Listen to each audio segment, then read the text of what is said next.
Salut!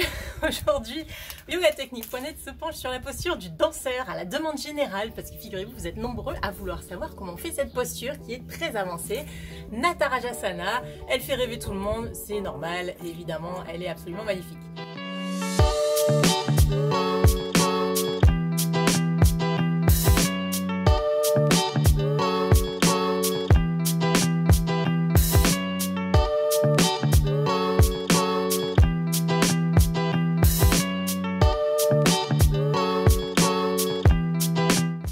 J'avais pas prévu de faire ça, mais je vous fais un petit tuto sur la posture du danseur. À savoir quand même, pour s'y préparer, il faut absolument faire le pigeon royal. Donc si vous connaissez pas le pigeon royal, arrêtez tout et allez vite voir la vidéo. J'ai fait un tuto complet sur le pigeon royal. Si vous n'avez pas la rotation de l'épaule, ne vous lancez pas, sinon vous allez vous blesser. Donc impératif absolument le pigeon royal. En substance, la posture du danseur c'est à peu près la même chose, sauf qu'on rajoute l'élément équilibre qui est quand même pas des moindres et qui va un petit peu pimenter le tout. Et il y a des façons spécifiques de se préparer à cette posture. Il y a à la fois la souplesse, où là on va utiliser la sangle, et pour l'équilibre on peut s'aider d'un mur, mais attention c'est juste au début, parce que sinon on s'y habitue et après on n'arrive plus à s'en défaire. Donc je vous montre vite fait à quoi elle ressemble cette posture, et après on la décortique. C'est parti! Tenez-vous bien droit, les pieds ensemble, les talons et les orteils se touchent, vous pivotez votre bras gauche si vous attrapez la jambe gauche, vers l'extérieur, paume de la main tournée vers le plafond. C'est exactement le même principe que sur la posture du pigeon, donc vous faites cette corbeille avec la main et vous attrapez le dessus du pied, mais par en dessous. Donc si vous ne voyez pas de quoi je parle, allez tout de suite voir sur la posture du pigeon. Ensuite, vous lancez la jambe très haut, continuellement vers le haut, les orteils pointés vers le ciel. Laissez le bras se faire emporter par la force de la jambe et quand vous sentez que vous êtes prêt, quand idéalement le genou est au-dessus de votre épaule, vous pouvez commencer à faire la rotation de l'épaule, c'est-à-dire que le coude va aller vers l'extérieur puis vers le haut tout en gardant la jambe active pour pas qu'il y ait trop de tension sur le bras. Ensuite, avec la main droite, vous frôlez votre oreille droite et vous venez attraper votre pied avec les deux mains cette fois-ci et vous travaillez là votre prise, donc vérifiez qu'elle soit bien solide et évidemment votre jambe d'appui est toujours parfaitement tendue et contractée. Essayez de descendre la prise jusqu'aux chevilles. Entrecroisez vos doigts et une fois que votre prise est solide, collez vos pouces avec vos index et commencez à lancer la jambe encore plus fort et encore plus haut. Le but là vraiment c'est de tendre les deux jambes mais aussi de tendre les bras. Donc laissez la poitrine s'ouvrir, respirez calmement, menton parallèle au sol et restez. Pour sortir de la posture, faites exactement le chemin inverse, ne lâchez pas tout d'un coup. Allez, on fait le même côté mais on change d'angle cette fois-ci pour que vous voyez mieux. Donc on attrape le pied toujours par l'extérieur et par en dessous, paume de la main vers le haut, on attrape le dessus du pied et on lance la jambe très fort, très haut, toujours les orteils pointés vers le haut. Tout en gardant la tension dans la cuisse, laissez le genou se plier pour permettre au coude de se plier lui aussi et aller vers l'extérieur puis vers le haut. Avec les deux mains vous attrapez le pied et vous descendez doucement jusqu'à la cheville si possible. Entrecroisez vos doigts, collez les pouces avec les index, lancez la jambe très fort, très haut, lancez à votre maximum, n'oubliez pas de respirer et pas comme moi, contrôlez votre sortie. Alors évidemment l'option avec sangle c'est aussi un excellent moyen de s'échauffer avant de rentrer dans la posture. Évidemment si vous avez besoin de vous échauffer, vous savez que j'ai mis à disposition sur mon site une vidéo d'échauffement qui est complète, efficace, en 20 minutes vous pouvez être super bien échauffé. Après ça vous faites un petit peu la posture du pigeon royal sur l'autre vidéo et puis après vous attaquez le danseur sans problème et en une demi-heure c'est réglé. Donc la sangle, hein, pour rappel, vous faites votre petit nœud. Si jamais vous n'avez pas de sangle, évidemment, vous pouvez prendre une serviette ou une ceinture, ça n'a pas grande importance. Mais bon, la sangle c'est toujours plus adapté, évidemment. Vous allez donc... Alors, la difficulté là, ça va être de placer la sangle ni trop sur le tibia, ni trop sur le pied. Donc essayez de trouver à peu près la pliure de la cheville. Mais il ne faudrait pas que ça se balade trop, parce que sinon vous risquez quand même de vous faire peur. Et quand on a peur, on se crispe. Et c'est là qu'on peut se faire des petites élongations ou des petites tensions qui vont mettre quelques jours à disparaître, si ce n'est pas pire. Donc, faites serrer la sangle aussi pour éviter qu'elle se balade un peu trop. D'ailleurs, je vous conseille, c'est plus sécurisé. Et là, tout simplement. Donc, vous pouvez démarrer large hein, si vous avez vraiment besoin de tâter le terrain. Moi, c'est une approche que j'ai très souvent. Tâter le terrain, chez moi c'est un principe, je ne suis pas une tête du brûlé, je ne me lance jamais complètement par hasard. Donc d'abord je sens un petit peu la température et après je vois si c'est dans mes cordes. Donc là vous pouvez commencer par exemple à attraper au niveau du genou. Donc avec le même bras vous attrapez le pied du même côté Et vous faites, vous savez, cette fameuse technique du sac à dos. Ok?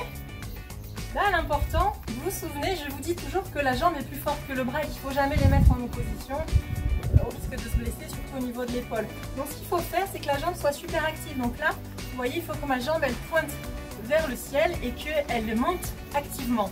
Comme ça facilite le travail du bras, qui va quand même résister pour pas que le pied parte et s'éloigne trop. Et à partir de là, je vais pouvoir avancer mes mains l'une après l'autre avec cette prise quand même solide, de façon à trouver un petit peu le point où mon back bend serait quand même à son maximum. Et là, vous pouvez vous amuser à rester un peu, respirer calmement, essayer bien de projeter la poitrine pour l'ouvrir. Vous pouvez vous amuser à faire des grands écarts. Vous voyez? Pour un petit peu explorer tous les aspects souplesse de cette posture, parce qu'effectivement, il y a le back bend et il y a aussi le grand écart. Donc la jambe d'appui, il faut quand même qu'elle soit très très souple et surtout très solide et contractée. Donc amusez-vous un petit peu avec la sangle à trouver, vous voyez, le moment où vous en avez plus trop besoin. Donc vous pouvez aussi en étape finale, je dirais, avec la sangle, carrément l'attraper au bout du bout et travailler donc votre danseur, hop là, de cette façon. Et si vous le sentez, excusez-moi, j'ai pas trop d'équilibre, mais je sors de 2 heures de pratique, je suis un petit peu fatiguée, mais voilà.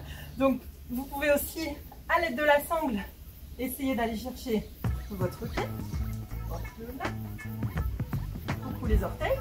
Vous pouvez même attraper ici, voilà les deux. Je vois beaucoup aussi ça, ça peut marcher aussi, pas de souci. Le but étant d'arriver à se défaire de la sangle un beau jour. Donc ça c'est pour l'aspect rotation de l'épaule, échauffement, sentir la posture. Et maintenant je vous donne le deuxième petit truc avec l'équilibre. Bon, j'ai changé d'angle, comme ça vous pouvez voir pourquoi je vous montre systématiquement la jolie vue plutôt que, que cette partie-là qui est pas top. Donc on travaille cette fois-ci sur l'équilibre, ou plutôt on supprime la difficulté de l'équilibre pour travailler le danseur de façon plus spécifique. Donc ce que vous allez faire, c'est vous mettre à peu près à 50 cm d'un mur et vous allez commencer à travailler, donc soit avec sangle, soit sans sangle, et l'idéal c'est sans sangle, parce que si vous vous aidez et du mur et de la sangle, vous commencez à avoir un petit peu trop d'assistance, bon, c'est pas terrible pour réussir à s'en défaire un jour. Donc là vous mettez une main sur le mur, donc c'est la main opposée au côté qui va travailler, qui va être en back bend, et vous attrapez votre pied, toujours la même prise, pas très jolie au début, mais bon, on essaie de vite la corriger en se replaçant comme ça. Donc là je kick ma jambe très très haut, je bascule mon bassin et je mets toujours du mur. Et là, je vais poser mon coude. Je vais faire ma rotation de l'épaule. Et sans décoller mon coude, je vais aller attraper mon pied. Et je peux même aller poser le deuxième coude. Et rester là. Et travailler de cette façon, donc pour la force de la jambe et pour le back bend. Je peux aussi travailler à attraper ma prise un petit peu plus bas sur la cheville. Commencez à piquer la jambe plus forte. Et pour sortir, vous repoussez simplement du mur, de façon un peu plus contrôlée que ce que je viens de faire, mais bon, vous avez compris le principe. Le mur, en tout cas, il vous sécurise. Le pire du pire, ce serait d'être complètement déjà dans la posture, sans assistance, et de tout lâcher. Parce que là, vous êtes de là, c'est une posture qui rappelle l'arc. Mais là, je peux vous dire que vous allez le sentir, l'arc, parce que si vous lâchez tout, vous allez partir comme une flèche, sauf que ça risque de vous effrayer un petit peu. Mais bon, en soi, il n'y a pas vraiment de danger à la pratiquer, si ce n'est quand on n'est pas bien préparé. Donc vraiment, échauffez-vous super bien, faites le pigeon royal, vraiment assurez-vous que vous maîtrisez le pigeon royal. La rotation de l'épaule doit être absolument échauffée. Pour le back bend, c'est pareil, travaillez bien votre dos avant de vous lancer dans cette posture. Et surtout, faites-la des deux côtés.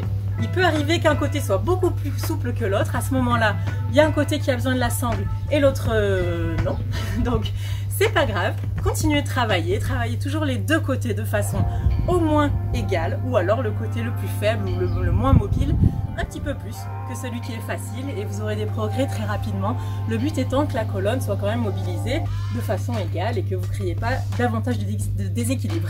Donc merci infiniment de m'avoir suivi. Mettez un petit pouce bleu s'il vous plaît si vous voulez m'encourager à continuer. Vraiment ça m'aide, ça me soutient moralement parce que je fais tout ça toute seule.